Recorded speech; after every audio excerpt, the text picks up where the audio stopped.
Hello दोस्तों, स्वागत है आपका मेरे YouTube channel let's study with Poonam में, जिसमें हम जीके जीएस से रिलेटेड टॉपिक के बारे में चर्चा करते हैं और आपके लिए नए नए विषयों को खोज कर लाते हैं।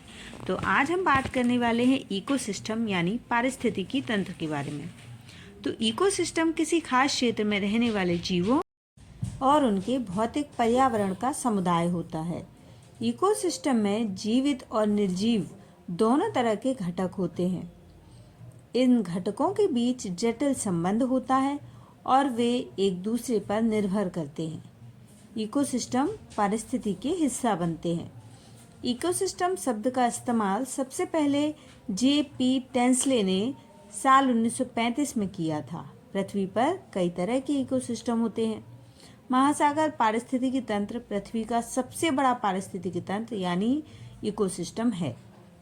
इकोसिस्टम में जैविक घटकों के अंतर्गत उत्पादक, उपभोक्ता और अपघटक आते हैं और अजैविक घटकों के अंतर्गत भौतिक, कार्बनिक और अकार्बनिक घटक आते हैं।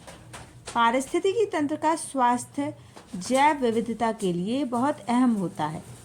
वनों की कटाई से पारिस्थितिकी तंत्र को नुकसान पहुंचता है। पारिस्थितिकी तंत्र का मतलब होता है प्रकृति में सभी जीव जंतुओं की एक दूसरे के ऊपर डिपेंडेंसी।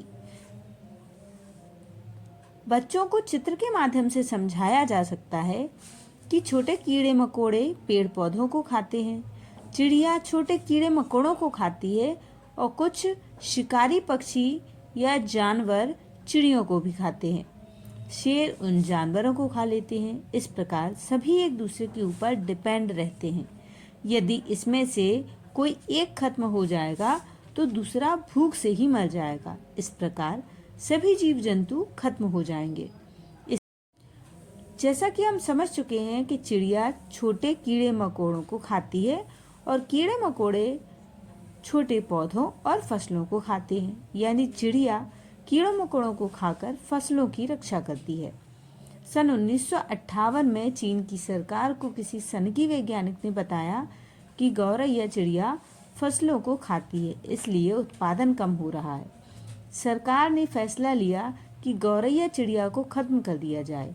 इनाम घोषित कर दिया गया।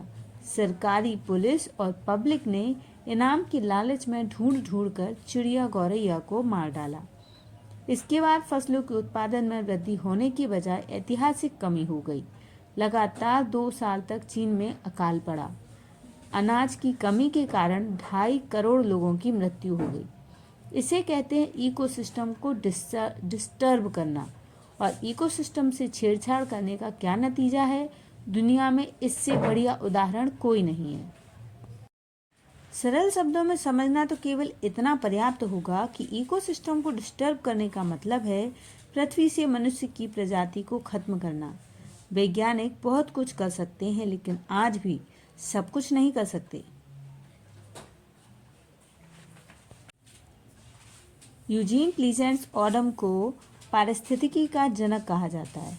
यूजीन प्लीजेंट्स ऑडम जॉर्जिया विश्वविद्यालय में एक अमेरिकी जीव वैज्ञानिक थे जो पारिस्थितिकी तंत्र पारिस्थितिकी पर अपने अग्रणी कार्य के लिए जाने जाते थे। उन्होंने और उनके भाई हार्वर्ड टी ऑडम ने लोकप्रिय पारिस्थितिकी पुस्तक फंडामेंटल ऑफ इकोलॉजी लिखी।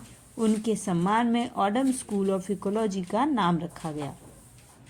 वे दुनिया के पहले व्यक्ति थे जिन्होंने अंग्रेजी भाषा में पृथ्वी के प्राणियों और उनके पर्यावरण के बीच संबंधों का अध्ययन करके रिसर्च रिपोर्ट प्रस्तुत की। इसके अलावा डॉक्टर रामदेव मिश्र को भारत में पारिस्थितिकी के पिता के रूप में जाना जाता है। उन्होंने वर्ष 1956 में international society for tropical ecology की स्थापना की।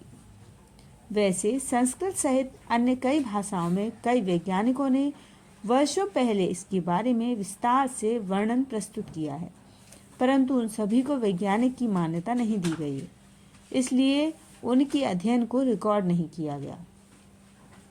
मिट्टी से लेकर सभी प्राणी, पेड़ पौधे, कीड़े मकोड़े, जीव जंतु, वायरस, बैक्टीरिया, जानवर और अंत में मनुष्य, यह सभी इकोसिस्टम के मुख्य घटक हैं। इन सभी से मिलकर प्रकृति बनती है। यह सभी प्रत्यक्ष और अप्रत्यक्ष रूप से एक दूसरे पर डिपेंड करते हैं। पृथ्वी पर कई प्रकार के इकोसिस्टम होते हैं। अपना इकोसिस्टम खत्म हो गया तो केवल इस इकोसिस्टम में शामिल सभी घटक नष्ट हो जाएंगे, परंतु पृथ्वी का सबसे बड़ा इकोसिस्टम महासागरीय तंत्र है। करोड़ों साल पहले समुद्र में से जीवन की शुरुआत हुई।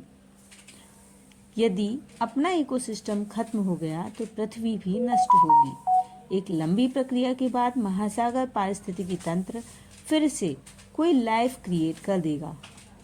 वह कुछ भी हो सकता है, लेकिन इतना पक्का है कि अपने जैसे इंसान नहीं होंगे, क्योंकि करोड़ों साल पहले डायनासोर खत्म हुए, फिर उनके जैसे डायनासोर कभी पैदा नहीं हुए।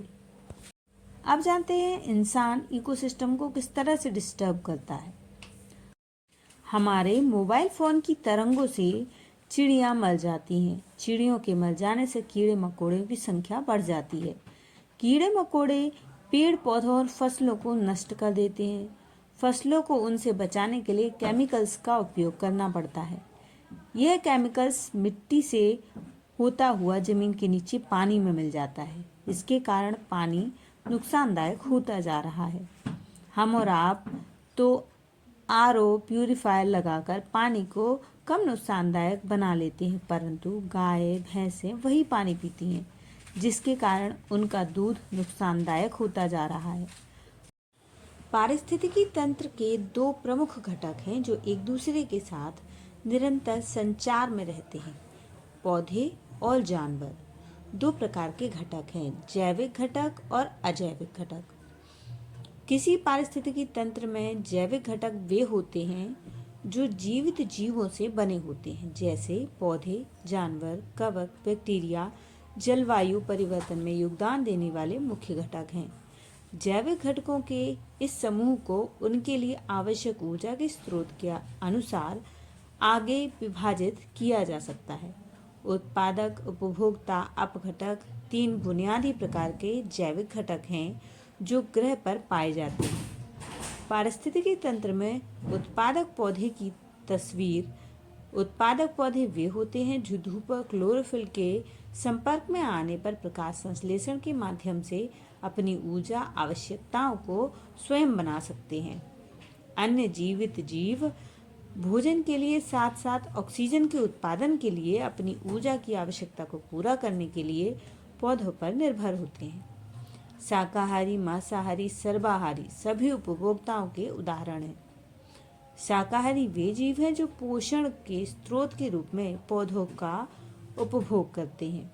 मांसाहारी वे शिकारी जीव हैं जो अन्य जीवित प्राणियों का शिकार करते हैं। सर्वाहारी वे जीव हैं जो पौधे और पशु, ऊतक दोनों को खा सकते हैं। इन्हें इस प्रकार वर्गीकृत किया गया है। सेप्रोफाइट्स ऐसे जीव हैं जो कार्बनिक पदार्थों को विघटित करते हैं। ये जीव कवक, बैक्टीरिया होते हैं। वे सड़ते हुए कार्बनिक पदार्थों को खाते हैं। अपनी गतिविधि के परिणाम स्वरूप इसे नाइट्रोजन और कार्बन डाइऑक्साइड में बदल देते हैं।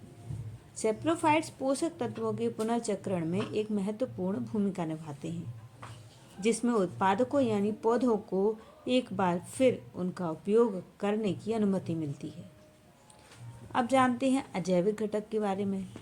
जब अजैविक घटकों की बात आती है तो वे भौतिक और रासायनिक कारक होते हैं जो जीवित प्राणियों पर उनके जीवन के किसी भी बिंदु पर प्रभाव डालते हैं। इन्हें कुछ हलकों में पारिस्थितिकी कारक कहा जाता है। पर्यावरण को बनाने वाले भौतिक और रासायनिक चर अच्छी तरह से प्रलेखित हैं।